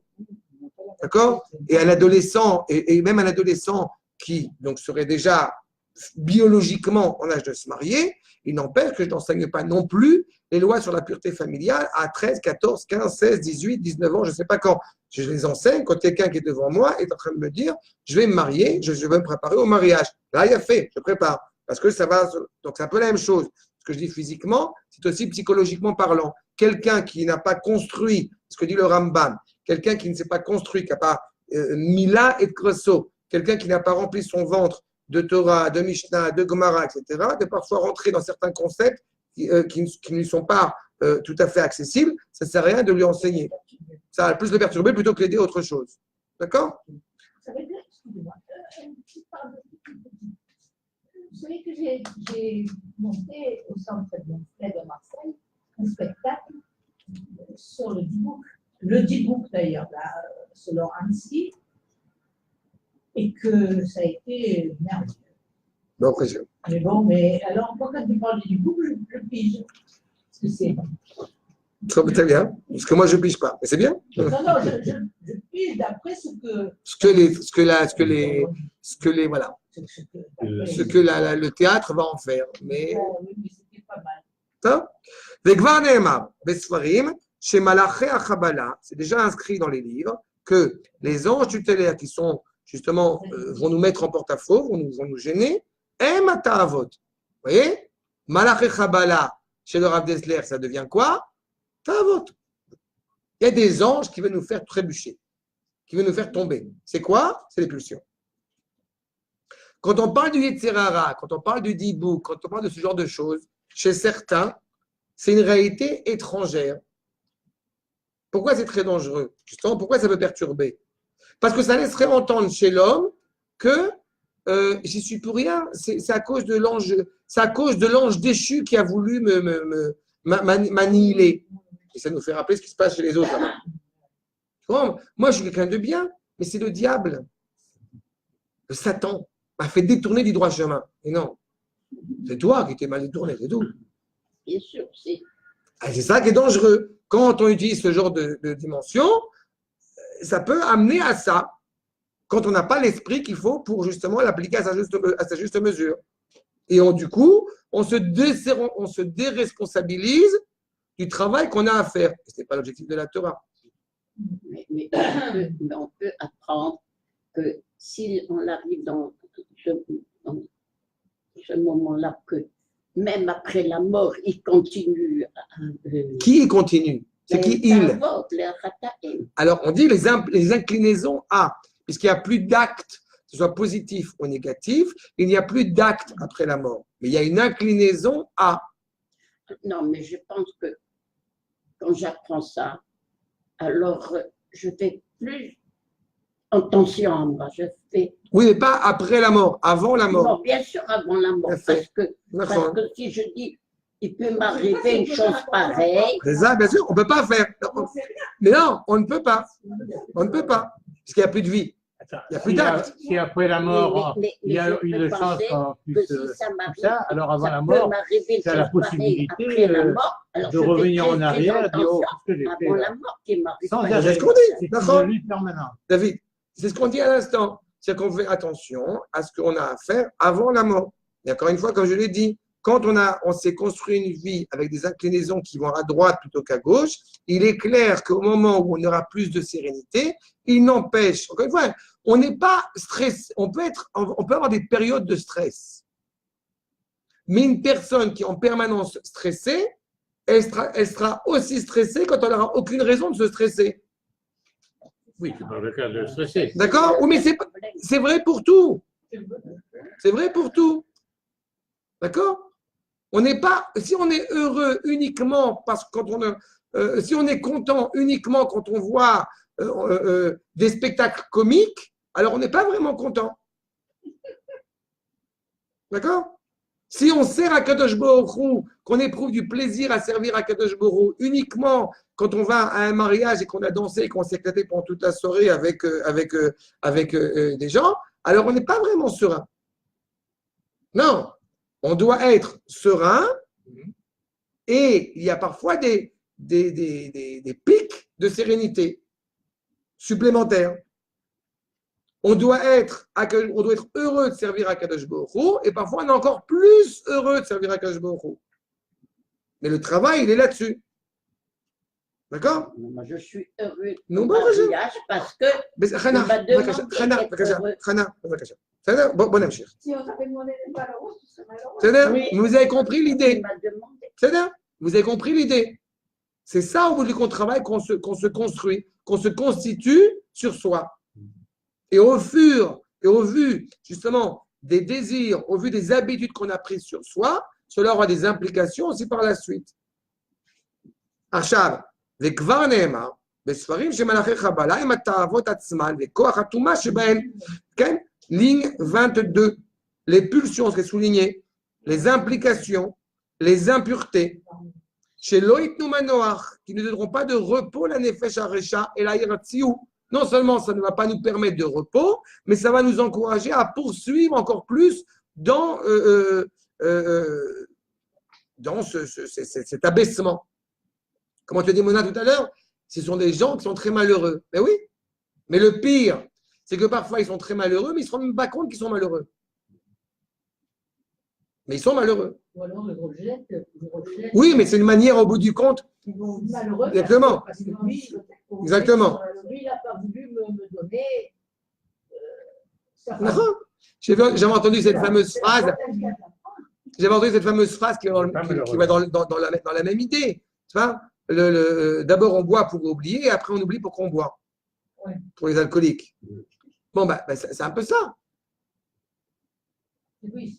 Acham, Inyan Geinom Yedoua.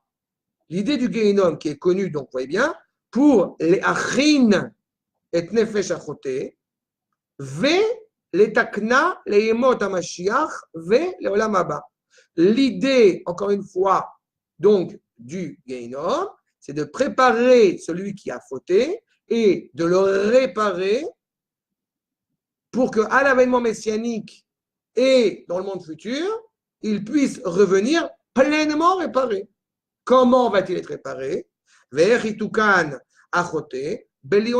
Comment est-ce que celui qui a fauté peut être réparé pleinement sans châtiment? D'accord? À la fin des temps, tu veux revenir bien coiffé. Seulement, tu as mis tes doigts dans la prise électrique et tes cheveux sont montés vers le haut. C'est-à-dire? Alors, il faut justement que tu puisses retravailler sur le cuir chevelu pour que tu puisses avoir une belle coiffure. S'il y a châtiment, c'est châtiment pour l'âme. Or, c'est pas la côté, c'est le corps. Oui, mais l'âme ne peut réellement réaliser son dessein œilien que si elle est dans ce corps.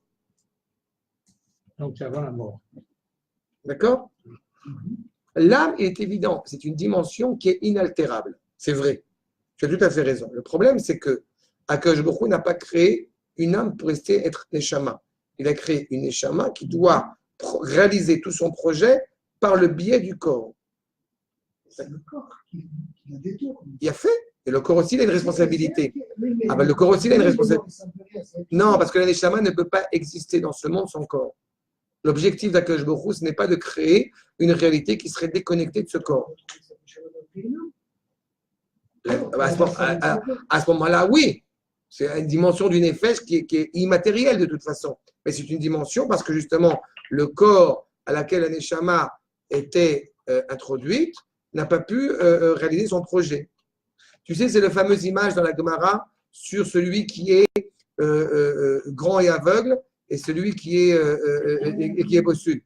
D'accord? Pour qu'on puisse effectivement, pour que celui qui est grand et aveugle puisse avancer, eh bien, il est important qu'il ait le nain qui, lui, n'est pas aveugle sur ses épaules. Bon, les deux marchent ensemble, quoi. Et le problème, c'est que, si je continue cette image, eh bien, celui qui est grand et aveugle, eh bien, il a foncé dans le mur. Du coup, il n'y a pas que lui qui est malheureusement qui est blessé. Il y a le nain, celui qui est sur ses épaules aussi, il a été blessé à cause de ça. Donc, quelque part, la Neshama aussi, elle a été, dans une certaine mesure, souillée, mais encore une fois, dans une certaine mesure, parce que, comme il a dit très justement, elle est inaltérable, et qui fait que, justement, cette Neshama n'a pas pu réaliser pleinement le projet de la dignité humaine dans ce monde. D'accord? Oui, si le corps est déconnecté de l'âme, se déconnecte du monde. Il y a cette idée, encore une fois, il y a cette idée qu'on retrouve dans la fameuse image de Reb Zusha, quand il dit Reb Zusha, que j'ai une seule inquiétude, ce n'est pas de savoir si je n'ai pas été le Rambam, parce que je ne suis pas le Rambam, pas si je suis le Rav Kook, je ne suis pas le Rav Kook. Mais c'est la question de savoir qu'on me posera pourquoi tu n'as pas été Rabbi Zusha. C'est le plus grand drame, le plus grand désarroi qui peut être le mien. Moi, je bouge là. Plante ton clou, tu vois. La fameuse image. Sauf que justement, on parlait tout à l'heure de théâtre et du book, tu vois, Boujna, à ma connaissance, bon, peut-être bon, mais il est très sympathique. Il a planté son clou. C'est une belle idée de théâtre. Ça serait été très sympathique s'il l'avait profondément intégré intérieurement. C'est-à-dire, il y a Dov qui. J'ai parlé de l'image de la coiffure tout à l'heure. Alors, il y a Dov qui dit je vais essayer pour la coiffure. Alors, pour ceux qui sont effectivement qui écoutent, mais qui ne savent pas qui est Dov, Dov n'a pas un système chevelu très développé, bon, Hachem. Dans le monde futur, il aura des beaux cheveux avec des belles crinières. Okay. Il y a une chose que j'ai pu comprendre dans la réflexion de l'âme, c'est qu'il disait que l'âme souffre du fait. C'est l'image de la souffrance. Mais à mon avis, l'âme ne souffre pas. C'est simplement un nettoyage auquel on procède. Oui, mais c'est une souffrance quand même. Oui, non, je veux dire, quelque part, c'est pas une cruauté. Tu as raison. C'est pas une torture, Voilà. mais ça n'empêche que c'est quand même une souffrance. Ça n'empêche, il y a quand même une souffrance. Elle n'est pas de suite. Il n'y a pas de corps. La personne, tu sais, la personne qui est malade, il y a deux personnes qui sont malades. Il y a une personne qui est malade et qui est condamnée. Et puis il veut les produits, il veut les mets les plus raffinés, les plus gras possibles. Il va voir le médecin. Alors, est-ce qu'il peut manger ou il peut manger? Oui, qui mange, qui s'éclate. De toute façon, c'est fini. L'autre, eh bien, on a un moyen pour le guérir. Et il veut manger les mêmes plats. Non. Lui, qui prenne uniquement que de la compote de pommes, que des fruits, comme ça, que des cachets, parce qu'il en souffre terriblement. Et au bout du compte, qui est dans une meilleure position, c'est celui, effectivement, qui prend les médicaments, qui va s'en sortir. Mais il ressent ça comme une souffrance. Mais c'est certain que ce n'est pas une torture, mais ça reste que c'est une souffrance. Ah oui. Non, c'est pas du tout ça. Il est, vous comprenez. Non, il a raison par rapport à ça. C'est que la Neshama, a priori, elle n'a rien fait. Alors, elle n'a rien fait, mais elle aurait dû aussi, en tout cas, avoir cette cohésion pour pouvoir agir considérablement et bénéfiquement sur le corps. D'accord? Quand on met les tuilines, c'est pas que, c'est justement, c'est le corps qui met les tuilines, mais la Neshama aussi, elle va influer là-dessus. On fait la circoncision, c'est sur le corps. Et pourtant, on avait déjà évoqué l'idée que même celui qui n'a pas fait la circoncision, eh bien, n'est pas considéré comme étant incirconcis aux yeux de la Torah. Parce qu'il est juif, donc il est déjà circoncis. Il fait juste révéler cette alliance. D'accord? À l'inverse, un non-juif qui aurait fait la circoncision n'est pas considéré comme ayant fait le Brit Mila, alors que pourtant il a fait la circoncision. Il a fait, mais il n'est pas Maoul parce qu'il a fait la circoncision. Il est Maoul parce qu'il appartient à un Israël où il n'y appartient pas. D'accord? Circoncis. D'accord? Même s'il est évident qu'il faut circoncire, ce n'est pas la question. C'est-à-dire? Il y a une histoire sur le Rav. Il y a une histoire du Rav Yosef que la famille voulait absolument, la femme, la jeune femme voulait absolument que ce soit le Rav Meir Zini qui marie le couple. C'est le père du Rav Eliyahu Zini. Seulement, il s'est avéré que le garçon, le Khatan, n'était pas circoncis. Le Rav Meir a dit, il est hors de question que je fasse la choupa si le garçon n'est pas circoncis. Et ça a pris des proportions tellement fantastiques qu'il n'y a pas eu le choix. La veille du mariage, le garçon a fait la circoncision. Mais, impression. C'est ça, quoi. Oui, c'est en tous les cas, on voit bien que, et c'est ça que je crois qui doit bien être évoqué pour nous, c'est que Me'achar shekvar la mal et tabassis, vous voyez la suite, Echitukan achet sont les châtiments, ligne 24, Ach aïnyan, Shemi shelamat Torah, Veu davugba, celui qui a étudié la Torah, qui est profondément relié à elle, même le son du dibouk, ça vient d'évêque, c'est quelque chose qui se colle à toi, que tu t'es collé à toi, ou que tu t'es collé, ou que des générations présentes t'ont collé à toi. Mais ça revient à ça. Oui, je connais la pièce, je connais la serment deux hommes, l'un n'a pas tenu. C'est pour dire cette image-là qui est évoquée. Quand viendra le moment justement de pleinement se révéler, Yakir et Taemet, alors il reconnaîtra la vérité authentique, Yedana Belibo, et la connaîtra, il adhérera pleinement dans son cœur. Mais Achar, Shekvar Laman est un passis, du fait qu'il a déjà appris la base de tout. Dayenu, Sheyev Sharivnot Asagotav, Alpi Negiotav Klal. On ne peut pas, encore une fois, pleinement cerner la vérité, pleinement y adhérer par des petites touches. Il faut l'étudier en profondeur. J'ai entendu, et ça me touche toujours énormément, j'ai entendu de plusieurs parmi vous, dans des discussions qu'on a en voiture ou ailleurs, le bonheur que j'ai à entendre des gens qui disent j'ai l'impression que depuis qu'on étudie ensemble au Hashem, on avance. Ce que je n'avais pas compris, je commence à le comprendre, je commence à le percevoir. Ce qui veut dire que grâce à notre Chachamim au Hashem, eh bien, ça y est, on ne peut pas toucher des idées aussi importantes sans les étudier en profondeur. C'est en tout cas ce que je prétends. On ne peut pas parler de sujets aussi importants, qu'on dirait à cloche-pied, sur une jambe. On entend tellement parler de ces sujets-là. C'est pour ça que je préfère aller doucement sur ces sujets-là qu'on est dans le Rambam. Olam Haba, Gan Eden, Gehinom, Tchiat HaMetim, Mashiach. Je préfère qu'on les apprenne au fur et à mesure, mais consciencieusement, sérieusement, parce qu'on sort après, au bout du compte de cela, en disant, OK, j'ai compris. D'abord, j'ai compris que je n'ai pas compris, c'est déjà très bien.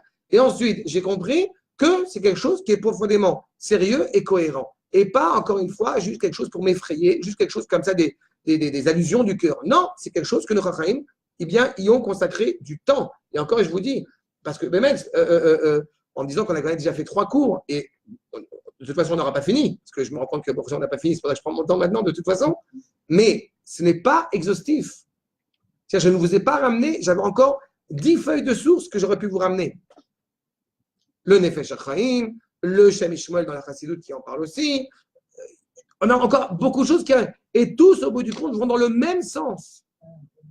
C'est ça, au bout du compte, c'est qu'ils vont tous dans le même sens. C'est pour ça que je vous ai ramené que des Mekorot, au bout du compte, entre le Ramban, entre le Maharal, sont des sources qui sont vraiment très pointilleuses et qui sont très poussées pour justement bien cerner ce à quoi nous nous référons.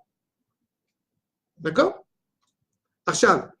Et מאחר שכבר למד הבסיס, דהיינו שאי אפשר לבנות השגותיו על פי נגיעותיו כלל, ומאחר ועיקר מטרת אנשי גיהינום הוא לברר לאדם את האמת הפנימית, l'essentiel, la finalité, au bout du compte des châtiments du Gehinom, tu vois Guy, ce que tu disais par rapport, ce qui revient dans ce que tu évoquais tout à l'heure, c'est d'éclairer en l'homme la vérité intérieure, la vérité profonde. C'est-à-dire, Zé, chez Derech HaTorah, c'est-à-dire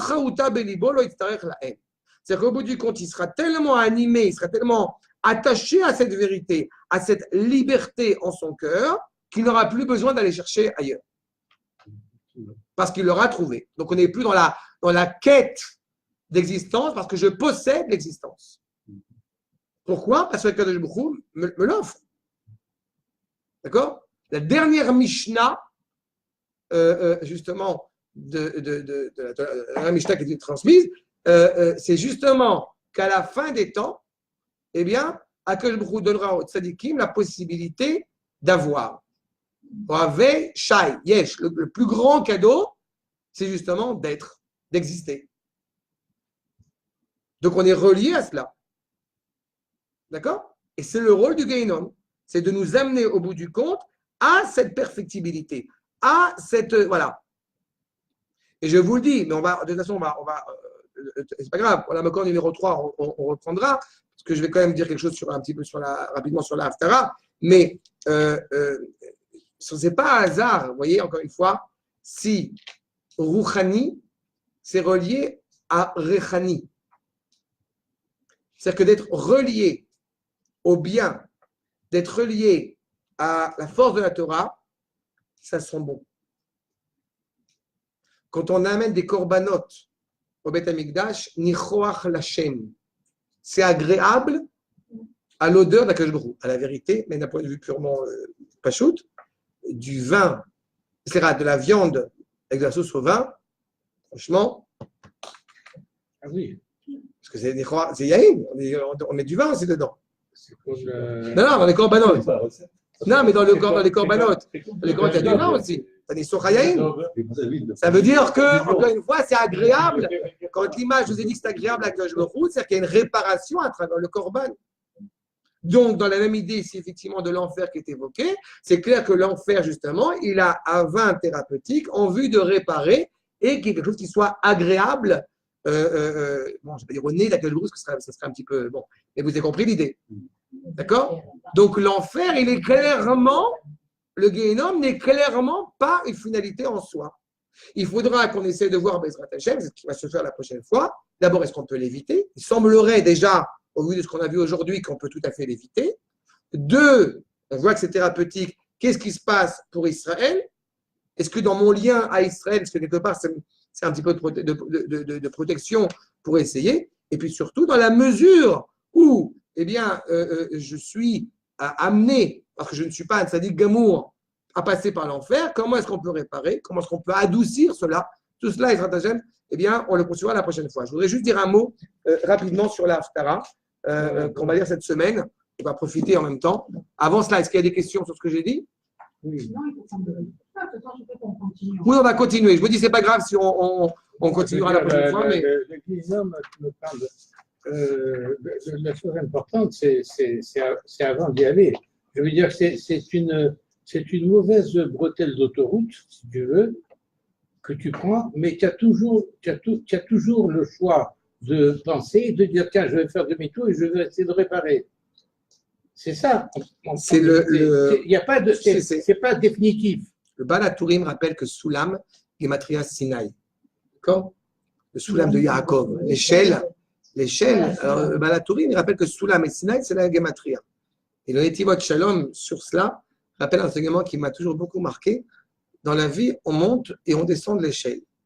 Et tant qu'on est sur l'échelle, ça va. Mais quand on quitte l'échelle, c'est dangereux. C'est ça? Bon, ben, c'est un petit peu ça. C'est une belle image. D'un côté, il n'existe pas d'homme de la naissance jusqu'à sa mort qui soit parfait. Je l'ai dit, El Adam Yasetov Voilà.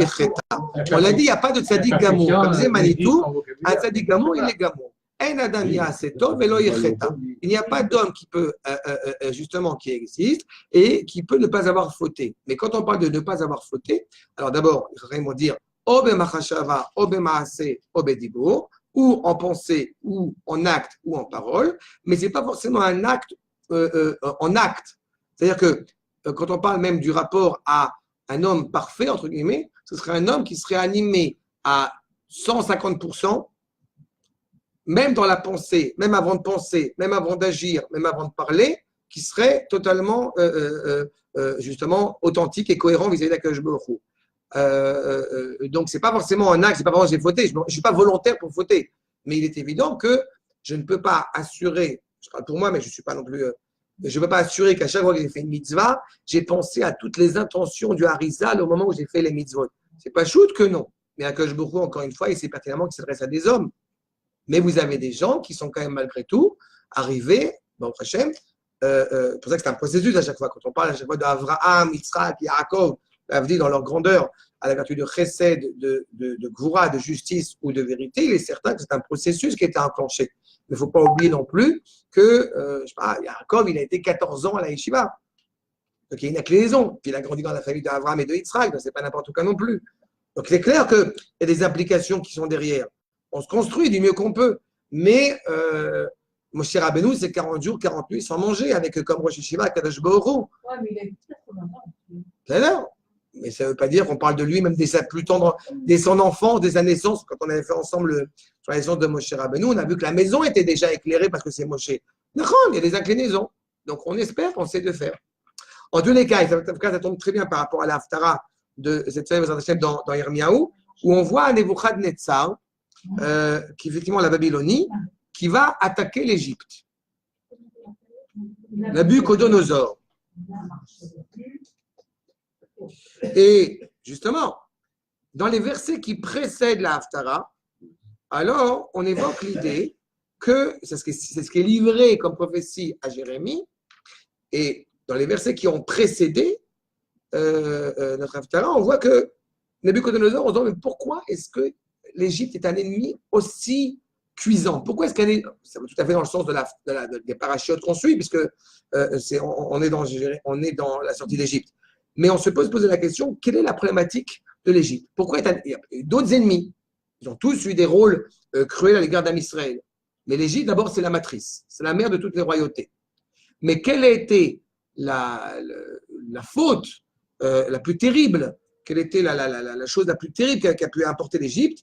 Eh bien, dans le verset 10, qui est juste avant, dans le 13e verset, le verset qui est juste avant, nous dit comme cela, Ve Ayom Ahu, L'Hashem Elohim Tsevaot, Nekama Leinakem Mitzarav. Viendra le jour où Akadosh Baruch Hu va, le Dieu des armées, eh bien, va amener la vengeance des misères dont il a souffert. Akadosh Baruch Hu. C'est-à-dire que l'Égypte, comme son nom l'indique, on dit les Chachamim, Mitzraïm, c'est tsar, tsarot. L'Égypte a passé son temps, au bout du compte, à essayer de contrarier Akadosh Baruch Hu, de faire des misères à la sanctification du nom d'Akadosh Baruch Hu, qui se traduit évidemment par les misères infligées au Ham Israël. Mais alors, vous pourriez m'objecter, oui, mais toutes les nations, les nazis n'ont pas fait moins. Oui. Il a fait. Et justement, et c'est là où c'est beaucoup plus sournois. Alors, effectivement, toutes les Malchouyot aussi ont fait des tsarot sur l'Am Israël.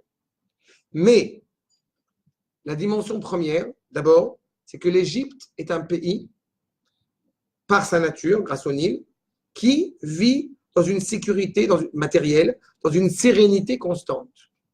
C'est-à-dire, en quoi ça a été le cas? Ce n'est plus le cas aujourd'hui, mais ça a été le cas. Pendant des siècles et des siècles, les méthodes agricoles étaient tellement impressionnantes qu'elles ont commencé réellement à évoluer que les 100 dernières années. Ça, c'est un. Et la grandeur du Nil, la crue du Nil faisait qu'il n'y avait pas besoin de pluie. Alors, si ils sont profondément stables, pourquoi veulent-ils chercher des misères à Israël puisqu'ils étaient stables a priori?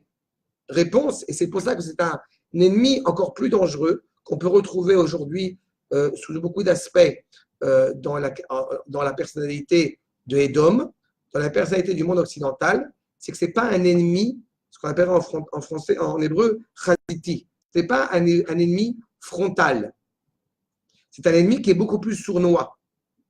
C'est-à-dire que c'est un ennemi au bout du compte qui nous donne l'impression, voilà, nous pouvons faire une alliance avec eux, nous pouvons faire un accord de paix avec eux, et on a l'impression du coup qu'il n'y a plus de problème. Par exemple, justement, certains vont objecter en disant, tu vois, depuis qu'on a fait un accord avec l'Égypte, on n'a plus de problème avec les Égyptiens. Alors d'abord, c'est faux. Et en admettant même que ça soit vrai, ce n'est pas qu'on n'a plus de problème avec l'Égypte. À cause de cet accord, on a abandonné une partie d'Eretz Israël, ce qui n'est pas seulement un problème national, ce qui est un problème divin. C'est une profanation du nom d'Akadosh Baruch Hu d'avoir abandonné, d'avoir montré un désintérêt à l'égard d'un millimètre, que je dis un millimètre, un nanomètre d'Eretz Israël. Ça veut dire qu'au bout du compte, l'ennemi juré qu'on ne doit surtout pas, avec lequel on doit se rapprocher, peu importe que les Égyptiens, appelés Égyptiens aujourd'hui, ne sont plus des Égyptiens, puisque ce sont des gens qui viennent du monde arabe, etc. Peu importe. Sur le fond, la vraie difficulté n'est pas seulement d'être un ennemi armé vis-à-vis de nous. Mais, et c'est pour ça d'ailleurs que vous voyez que, alors qu'on est à l'époque de Nebuchadnezzar, c'est-à-dire que l'Égypte du pharaon, a priori, c'est la belle lurette qu'elle est partie, et pourtant ils sont revenus. Et la névoie qui s'adresse ici, elle n'est pas seulement pour cette période-là, elle est surtout pour la période future, c'est-à-dire aujourd'hui. Où justement, la sournoiserie, parce que c'est la prophétie de Jérémie, donc c'est pas la fin des temps, comme Yecheskel, c'est que la sournoiserie de l'Égypte le rend un ennemi encore plus redoutable. D'accord?